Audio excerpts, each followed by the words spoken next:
एकोंकार सतनाम कर्ता पुरख निरपौ निर्वैर अकाल मूरत अजूनी सैभंग गुरप्रसाद जप आज सच जुगाद सच है भी सच नानक होसी भी सच।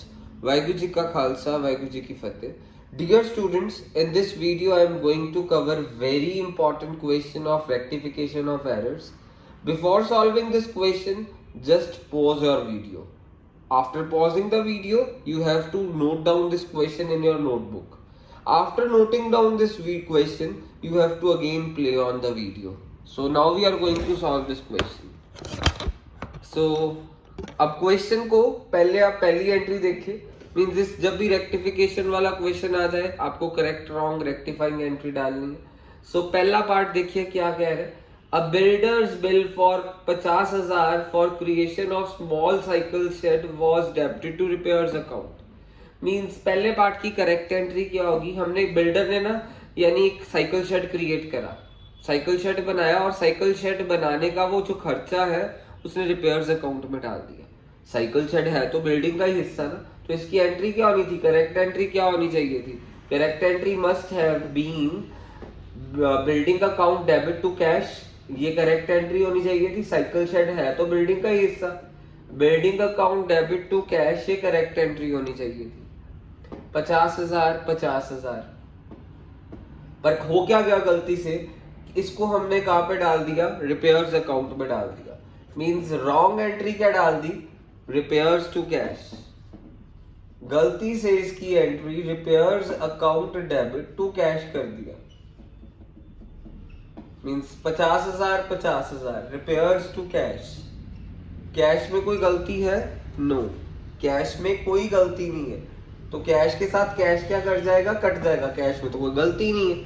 अब रेक्टिफाइंग एंट्री कैसे पड़ेगी, ध्यान से देखिएगा।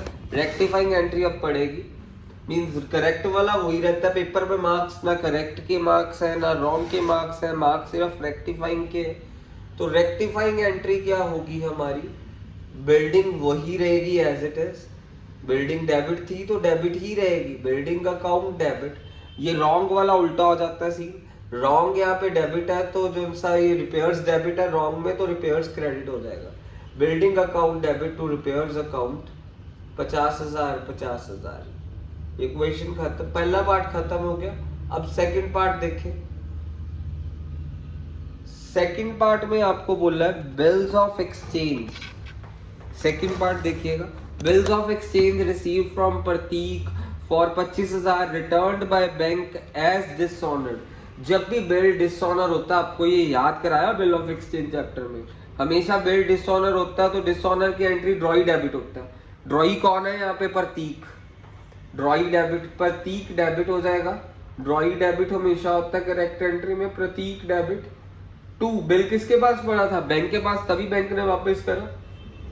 डिसऑनर की एंट्री हमेशा ड्रॉई डेबिट टू बैंक होती है, ड्रॉई प्रतीक है और बिल किसके पास पड़ा, मींस ड्रॉई तो डेबिट होता ही होता है, टू बिल किसके पास पड़ा, बिल खुद के पास पड़ा होता तो बिल रिसीवेबल हो जाता, बिल बैंक के पास है तो टू बैंक हो गया, अगर बिल एंडोर्सी के पास होता तो टू एंडोर्सी हो जाता।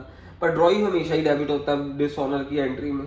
तो हमारा बिल डिसऑनर हो गया 25,000 का, एंट्री ये होनी चाहिए थी करेक्ट। और आपको पता है डिसऑनर की entry drawee debit to bill जिसके पास पड़ा, अगर बैंक के पास है टू बैंक, एंडोर्सी के पास होता टू एंडोर्सी, और अगर खुद के पास होता तो टू बिल रिसीवेबल होता, और बिल बैंक के पास था तभी बैंक ने वापस करा। तो ये एंट्री होगी। अब गलती से क्या करा, उन्होंने बोला है had been credited to bank account, bank account में क्रेडिट करा, and debited to bill receivable account. Means question के accordingly had been credited to bank account, bank account में क्रेडिट करा तो मैंने यहाँ पे बैंक अकाउंट में कर दिया क्रेडिट, और गलती से डेबिट किस में कर दिया, क्वेश्चन के अकॉर्डिंगली बिल रिसीवेबल अकाउंट में। यहाँ पे बिल रिसीवेबल डेबिट कर दिया मैंने, बिल रिसीवेबल अकाउंट डेबिट। अब बैंक में कोई गलती है, नो, बैंक में कोई गलती नहीं है। बैंक के साथ बैंक क्या कर गया, कट हो गया, बैंक के साथ बैंक इज कट ऑफ। अब होगा क्या, रेक्टिफाइंग एंट्री में करेक्ट वाला वही रहता है, प्रतीक डेबिट है तो प्रतीक डेबिट ही रहेगा, प्रतीक डेबिट है तो वो डेबिट ही रहेगा। और बिल रिसीवेबल यहाँ पे डेबिट है तो अब क्या हो जाएगा, बिल रिसीवेबल क्रेडिट। इसका उल्टा हो जाता है बिल रिसीवेबल का, बिल रिसीवेबल डेबिट है तो बिल रिसीवेबल क्रेडिट हो जाएगा। 25,000 25,000, ये सेकंड एंट्री भी हो गई है हमारी रेक्टिफाइंग एंट्री। अब हम थर्ड कर रहे हैं, थर्ड ध्यान से देखिएगा। Purchase of goods from Vinod amounting to 6000 had been wrongly pass through sales book. सामान हमने खरीदा, डालना परचेज बुक में चाहिए था, बट हमने गलती से पर सेल्स बुक में डाल दिया। सामान खरीदा, खरीदने की एंट्री कहाँ पे होनी चाहिए? परचेज बुक में। हमने पूरी इसको एंट्री कहाँ पे डाल दी? सेल्स बुक में। करेक्ट एंट्री होनी चाहिए थी परचेज से, परचेज करा, परचेज अकाउंट डेबिट टू, सामान किससे खरीदा? विनोद से। परचेज टू विनोद हमारी करेक्ट एंट्री होनी चाहिए थी। परचेज टू विनोद 6000 और हमने बच्चों कर क्या दिया?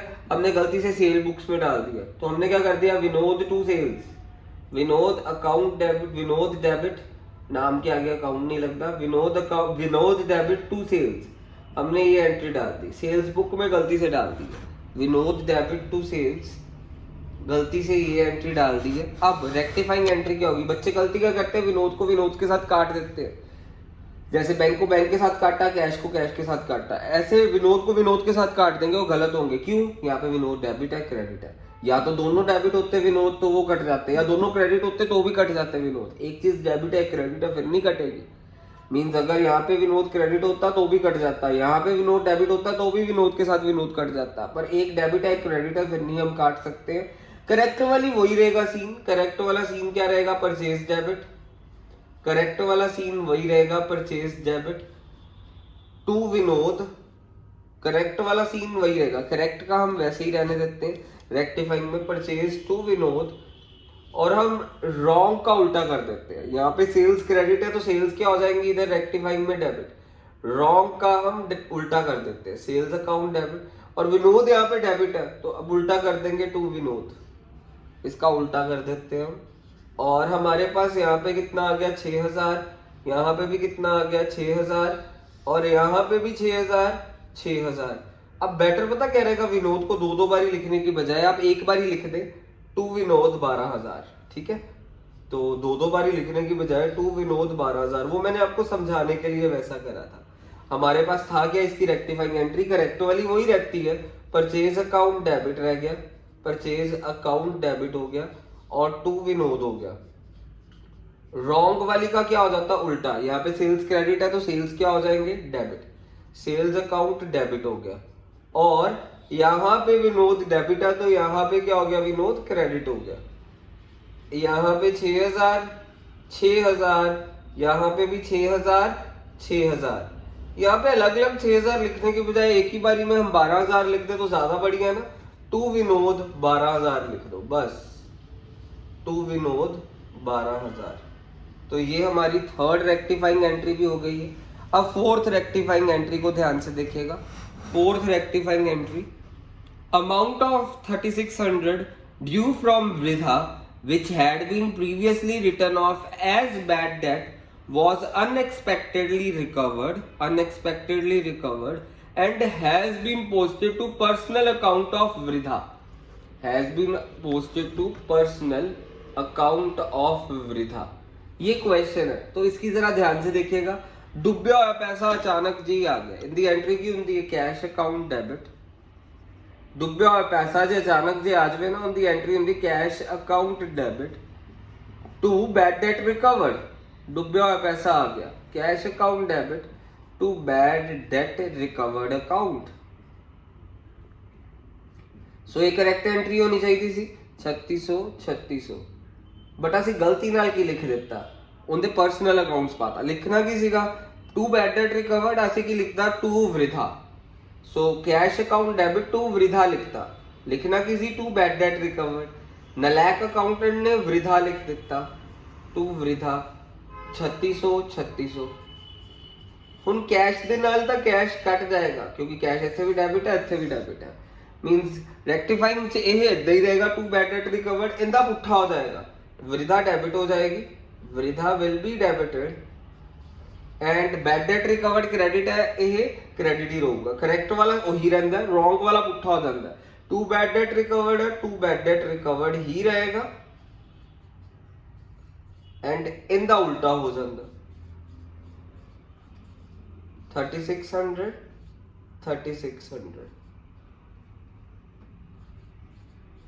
अगला देखियो फिफ्थ पॉइंट, फिफ्थ पॉइंट देखो, fifth point, purchased machinery for 12,500, purchased machinery for 12,500 was posted to invoice book. Invoice book ਦਾ ਮਤਲਬ ਹੁੰਦਾ ਪਰਚੇਜ਼ ਬੁੱਕ ਜਾਂ ਸੇਲ ਬੁੱਕ ਨੂੰ ਇਨਵॉइस ਬੁੱਕ ਕਹਿੰਦੇ ਆ। ਮੀਨਸ ਸਮਾਨ ਤੁਸੀਂ ਮਸ਼ੀਨ ਖਰੀਦੀ, ਮਸ਼ੀਨ ਖਰੀਦਣ ਦੀ ਐਂਟਰੀ ਕੀ ਹੁੰਦੀ ਹੈ? Machinery to cash. ਮਸ਼ੀਨ ਖਰੀਦਣ ਦੀ entry machinery account debit to cash ਹੁੰਦੀ ਹੈ।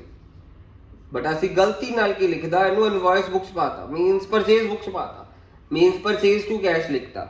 ਤੁਹਾਨੂੰ ਪਤਾ ਹੀ ਹੈ ਪਰਚੇਜ਼ ਵਰਡ ਕਿੰਦੇ ਲਈ ਯੂਜ਼ ਕਰਿਆ ਜਾਂਦਾ? ਗੁੱਡਸ ਲਈ। Machinery is not a good. Good ਕੀ ਹੁੰਦੇ ਆ? ਜਿਨ੍ਹਾਂ ਦੇ ਅਸੀਂ ਡੇਲੀ ਟ੍ਰੇਡਿੰਗ ਕਰਦੇ ਹਾਂ, ਜਿਨ੍ਹਾਂ ਨੂੰ ਵੇਚਣ ਦਾ ਕੰਮ ਕਰਦੇ ਹਾਂ, ਜਿਨ੍ਹਾਂ ਦਾ ਸਾਡਾ ਬੇਸਿਕਲੀ ਕੰਮ ਹੁੰਦਾ ਵੇਚਣ ਦਾ। ਸੋ ਅਸੀਂ ਮਸ਼ੀਨਰੀ ਖਰੀਦੀ, machinery the entry machinery to cash ਹੋਣੀ ਸੀ, ਅਸੀਂ ਇਹਨੂੰ ਇਨਵॉइस ਬੁੱਕ ਚ ਪਾਤਾ, ਯਾਨੀ ਪਰਚੇਜ਼ ਬੁੱਕ ਚ ਪਾਤਾ। ਐਂਟਰੀ ਕੀ ਪਾਤੀ? Purchase account debit to cash ਪਾਤੀ entry, purchase to cash. Cash ਚ ਦੇਖੋ ਕੋਈ ਗਲਤੀ ਨਹੀਂ ਹੈ, ਕੈਸ਼ ਮਸ਼ੀਨਰੀ ਖਰੀਦੀ, ਅਸੀਂ ਪਰਚੇਜ਼ ਬੁੱਕ ਦੇ ਵਿੱਚ ਪਾ ਦਿੱਤੀ। ਵੈਸੇ ਤਾਂ ਜੇ ਥੋੜਾ ਦਿਮਾਗ ਲਗਾਓ ਨਾ, ਇੱਥੇ ਲਿਖਿਆ ਮਸ਼ੀਨਰੀ ਖਰੀਦੀ ਹੈ, ਇਨਵॉइस ਬੁੱਕ ਦੇ ਵਿੱਚ ਪਾਤੀ, ਤੇ ਇਨਵॉइस ਬੁੱਕ 'ਚ ਉਧਾਰੀ ਵਾਲੀ ਐਂਟਰੀ ਹੁੰਦੀ ਹੈ ਹਮੇਸ਼ਾ, ਇਹ ਵੀ ਯਾਦ ਰੱਖਣਾ। Purchase account debit to creditor, ਤਾਂ ਇੱਥੇ ਵੀ ਸਾਡੀ ਮਸ਼ੀਨ ਉਧਾਰੀ ਦੀ ਖਰੀਦੀ, ਅਸੀਂ ਮਸ਼ੀਨਰੀ ਟੂ ਕ੍ਰੈਡੀਟਰ ਲਿਖਣਾ ਸੀ ਐਂਟਰੀ, ਜਿਹੜੇ ਬੰਦੇ ਤੋਂ ਸਮਾਨ ਖਰੀਦੀ ਉਧਾਰੀ ਤੇ ਖਰੀਦੀ ਹੈ। ਠੀਕ ਹੈ ਜੀ, ਤੈਨੂੰ ਅਸੀਂ ਇਨਵॉइस ਬੁੱਕ 'ਚ ਪਾ ਦਿੱਤਾ, ਪਰਚੇਜ਼ ਟੂ ਕ੍ਰੈਡੀਟਰ ਲਿਖ ਦਿੱਤਾ। ਠੀਕ ਹੈ, ਤੇ ਚਾਹੇ ਇੱਥੇ ਕੈਸ਼ ਵੀ ਲਿਖਦੇ ਤਾਂ ਵੀ ਕੱਟਿਆ ਜਾਣਾ ਸੀ, ਪਰ ਹਾਂ ਲੌਜੀਕਲੀ ਤਾਂ ਸਮਝੋ ਨਾ, ਕ੍ਰੈਡੀਟਰ ਨਾਲ ਕ੍ਰੈਡੀਟਰ ਕੱਟਿਆ ਗਿਆ। ਬੱਚੇ ਕਰਦੇ ਵੈਸੇ ਜੇ ਇਦਾਂ ਵੀ ਸੋਚ ਲੈਣਾ machinery to cash, purchase to cash, ਪਰ ਆਪਣੀ ਉਹ ਚੀਜ਼ ਗਲਤ ਹੋ ਜਾਂਦੀ ਕਿ ਪਰਚੇਜ਼ ਬੁੱਕ ਦੇ ਵਿੱਚ ਅਸੀਂ ਹਮੇਸ਼ਾ ਉਧਾਰੀ ਵਾਲੀ ਐਂਟਰੀ ਪਾਉਂਦੇ ਆ, ਇਸ ਲਈ ਪਰਚੇਜ਼ ਟੂ ਕ੍ਰੈਡੀਟਰ ਲਿਖਿਆ, ਮਸ਼ੀਨਰੀ ਟੂ ਕ੍ਰੈਡੀਟਰ ਲਿਖਿਆ, ਕ੍ਰੈਡੀਟਰ ਨਾਲ ਕ੍ਰੈਡੀਟਰ ਕੱਟਿਆ ਗਿਆ। ਠੀਕ ਹੈ ਜੀ, ਹੁਣ ਆਹ ਵਾਲਾ ਉਦਾਂ ਹੀ ਰਹੇਗਾ, ਮਸ਼ੀਨਰੀ ਅਕਾਊਂਟ ਡੈਬਿਟ ਉਦਾਂ ਹੀ ਰਹੇਗਾ, ਤੇ ਜਿਹੜਾ ਪਰਚੇਜ਼ ਡੈਬਿਟ ਹੈ ਇਹਨੂੰ ਅਸੀਂ ਇਕੱਠਾ ਕਰ ਦੇਵਾਂਗੇ, ਕ੍ਰੈਡਿਟ ਕਰ ਦਾਂਗੇ। सो एंट्री की हो गई rectifying machinery debit to machinery account debit to purchase account 12,500 12,500 एंट्री हो गई। सिक्स्थ पॉइंट जो कि लास्ट पॉइंट है इस क्वेश्चन का, amount of those are spent on repairs and, question देखो, amount of 2,000 spent on repairs and installation of second hand machinery was debited to repairs and maintenance account। जैसे किसी भी चीज की रिपेयर कराने ना बच्चे एंट्री की पाते रिपेयर्स टू कैश, ਉਹ ਨਲਾਇਕ ਬੱਚੇ ਹੁੰਦੇ ਆ, ਨਲਾਇਕ ਅਕਾਊਂਟੈਂਟ ਹੁੰਦੇ ਆ। ਸੋ ਜਦੋਂ ਅਸੀਂ ਰਿਪੇਅਰ ਕਰਾਨੇ ਨਾ ਮਸ਼ੀਨਾਂ ਤੇ ਉਹਦੀ ਐਂਟਰੀ ਹੁੰਦੀ ਮਸ਼ੀਨਰੀ ਟੂ ਕੈਸ਼। ਨਲਾਇਕ ਬੱਚੇ ਨਲਾਇਕ ਅਕਾਊਂਟੈਂਟ ਕੀ ਐਂਟਰੀ ਪਾਉਂਦੇ ਆ? Repairs to cash. ਸੋ ਅਸੀਂ ਸੈਕਿੰਡ ਹੈਂਡ ਮਸ਼ੀਨਰੀ ਦੀ ਰਿਪੇਅਰ ਕਰਾਈ, ਇਹਦੀ ਕਰੈਕਟ ਐਂਟਰੀ ਕੀ ਹੋਣੀ ਚਾਹੀਦੀ ਸੀ? Machinery to cash. ਰਿਪੇਅਰ ਦੀ ਐਂਟਰੀ ਮਸ਼ੀਨਰੀ ਦੀ ਰਿਪੇਅਰ ਨੂੰ ਅਸੀਂ ਰਿਪੇਅਰ ਟੂ ਕੈਸ਼ ਨਹੀਂ ਲਿਖੀਦਾ, ਅਸੀਂ ਲਿਖੀਦਾ ਮਸ਼ੀਨਰੀ ਟੂ ਕੈਸ਼। ਇੰਸਟਾਲੇਸ਼ਨ ਦੇ ਦੌਰਾਨ ਜੋ ਵੀ ਇੰਸਟਾਲੇਸ਼ਨ ਦੇ ਦੌਰਾਨ ਰਿਪੇਅਰ ਦਾ ਖਰਚਾ ਹੁੰਦਾ, ਜੋ ਵੀ ਇੰਸਟਾਲੇਸ਼ਨ ਵਾਲਾ ਖਰਚਾ ਹੁੰਦਾ, ਉਹਦੀ ਐਂਟਰੀ ਯਾਦ ਰੱਖਣਾ। ਜੇ ਅਸੀਂ ਮਸ਼ੀਨਰੀ ਦੀ ਇੰਸਟਾਲੇਸ਼ਨ ਕਰਵਾਉਣ ਲਈ ਕੋਈ ਖਰਚਾ ਕਰਿਆ ਤਾਂ ਉਹਦੀ ਐਂਟਰੀ ਬੱਚੇ ਕੀ ਪਾ ਦਿੰਦੇ ਆ? ਰਿਪੇਅਰਸ ਟੂ ਕੈਸ਼ ਜਾਂ ਇੰਸਟਾਲੇਸ਼ਨ ਐਕਸਪੈਂਸਸ ਟੂ ਕੈਸ਼। ਉਹ ਨਲਾਇਕ ਬੱਚੇ ਪਾਉਂਦੇ ਆ। ਜਦੋਂ ਵੀ ਅਸੀਂ ਇੰਸਟਾਲ ਕਰਨ ਦੇ ਦੌਰਾਨ ਕੋਈ ਖਰਚਾ ਕਰਦੇ ਆ, ਉਹਦੇ ਨਾਲ ਮਸ਼ੀਨਰੀ ਦੀ ਵੈਲਿਊ ਵੱਧ ਜਾਂਦੀ ਹੈ, ਐਸਿਡ ਦੀ ਵੈਲਿਊ ਹੀ ਵੱਧਦੀ ਹੈ ਇੰਸਟਾਲੇਸ਼ਨ ਦੇ ਦੌਰਾਨ। ਸੋ ਮਸ਼ੀਨਰੀ ਟੂ ਕੈਸ਼, ਜੋ ਵੀ ਇੰਸਟਾਲੇਸ਼ਨ ਦਾ ਖਰਚਾ ਹੁੰਦਾ ਨਵਾਂ ਐਸਿਡ ਨੂੰ ਲਗਾਉਣ ਦੇ ਵਿੱਚ, ਜੋ ਵੀ ਰਿਪੇਅਰਸ ਦਾ ਖਰਚਾ ਹੁੰਦਾ ਨਵੇਂ ਮੀਨਸ ਐਸਿਡ ਨੂੰ ਇੰਸਟਾਲ ਕਰਨ, ਚਾਹੇ ਪੁਰਾਣਾ ਚਾਹੇ ਨਵਾਂ, ਜੋ ਵੀ ਇੰਸਟਾਲ ਕਰਨ ਦਾ ਖਰਚਾ ਹੈ ਐਸਿਡ ਨੂੰ, ਜਾਂ ਰਿਪੇਅਰ ਕਰਨ ਦਾ ਖਰਚਾ ਹੈ ਐਸਿਡ ਨੂੰ ਇੰਸਟਾਲ ਕਰਨ, ਚਾਹੇ ਨਵਾਂ ਚਾਹੇ ਪੁਰਾਣਾ, ਉਹਦੀ ਐਂਟਰੀ ਐਸਿਡ ਟੂ ਕੈਸ਼ ਹੁੰਦੀ ਹੈ, ਮਸ਼ੀਨਰੀ ਟੂ ਕੈਸ਼। ਵੈਲਿਊ 2,000। ਨਲਾਇਕ ਬੱਚੇ ਜਾਂ ਨਲਾਇਕ accountant repairs to cash entry ਪਾ ਦਿੰਦੇ। ਰਿਪੇਅਰਸ ਜਿੱਦਾਂ ਇਹਨਾਂ ਨੇ ਕੁਐਸਚਨਸ ਐਂਟਰੀਜ਼ ਕੀ ਪਾਤਾ, repairs and maintenance account debit to cash. So ਇਹਨਾਂ ਨੇ ਗਲਤੀ ਨਾਲ repairs and maintenance to cash ਲਿਖਤਾ। 2,000 ਕੈਸ਼ ਨਾਲ ਕੈਸ਼ ਕੱਟ ਹੋ ਗਿਆ, ਕੈਸ਼ ਕੋਈ ਗਲਤੀ ਨਹੀਂ। ਹੁਣ ਰੈਕਟੀਫਾਈਂਗ ਐਂਟਰੀ ਕੀ ਹੋਗੀ? ਇਹ ਉਦਾਂ ਹੀ ਰਹੇਗਾ, ਮਸ਼ੀਨਰੀ ਅਕਾਊਂਟ ਡੈਬਿਟ ਉਦਾਂ ਹੀ ਰਹੇਗਾ। ਰਿਪੇਅਰਸ ਡੈਬਿਟ ਹੈ, ਰਿਪੇਅਰਸ ਕੀ ਹੋ ਜਾਏਗਾ ਸਾਡਾ? Credit. Machinery account debit to repairs account. So ਇਹ ਸਾਡੀ ਰੈਕਟੀਫਾਈਂਗ ਐਂਟਰੀ ਹੋਗੀ। ਪੇਪਰ ਦੇ ਵਿੱਚ ਤੁਸੀਂ ਇਹ ਲਿਖਣਾ ਹੀ ਨਹੀਂ ਹੈ, ਰਫ ਵਰਕ 'ਚ ਹੋਣਾ ਚਾਹੀਦਾ ਇਹ ਚੀਜ਼। ਇਹ ਵੀ ਚੀਜ਼ ਮੈਂ ਤੁਹਾਨੂੰ ਅੱਜ ਦੱਸਣ ਜਾ ਰਿਹਾ, ਇਹ ਰਫ ਵਰਕ 'ਚ ਹੋਣੀ ਚਾਹੀਦੀ ਹੈ। ਤੁਹਾਡੀ ਫੇਅਰ ਵਰਕ 'ਚ ਸਿਰਫ ਰੈਕਟੀਫਾਈਂਗ ਐਂਟਰੀ ਹੋਣੀ ਚਾਹੀਦੀ ਹੈ। ਰੈਕਟੀਫਾਈਂਗ ਐਂਟਰੀ ਪੂਰੇ ਫਾਰਮੈਟ ਦੇ ਵਿੱਚ, ਜਿੱਦਾਂ ਜਰਨਲ ਦਾ ਫਾਰਮੈਟ ਹੁੰਦਾ ਨਾ, ਉਦਾਂ ਹੀ ਤੁਸੀਂ ਰੈਕਟੀਫਾਈਂਗ ਐਂਟਰੀ ਨੂੰ ਜਰਨਲ ਦੇ ਫਾਰਮੈਟ 'ਚ ਲਿਖਣੀ ਹੈ। ਲਿਆ ਮੈਂ ਤੁਹਾਨੂੰ ਦੱਸਦਾ ਜਰਨਲ ਦਾ ਫਾਰਮੈਟ ਕੀ ਹੁੰਦਾ। ਸੋ ਜਰਨਲ ਦਾ ਜਿੱਦਾਂ ਫਾਰਮੈਟ ਆ ਉਹਦੇ ਵਿੱਚ ਸਿਰਫ ਰੈਕਟੀਫਾਈਂਗ ਐਂਟਰੀਜ਼ ਹੀ ਲਿਖਣੀ ਹੈ। ਕਰੈਕਟ ਰੋਂਗ ਲਿਖੋਗੇ ਟੀਚਰ ਮਾਰਕਸ ਕੱਟ ਲੂਗੀ।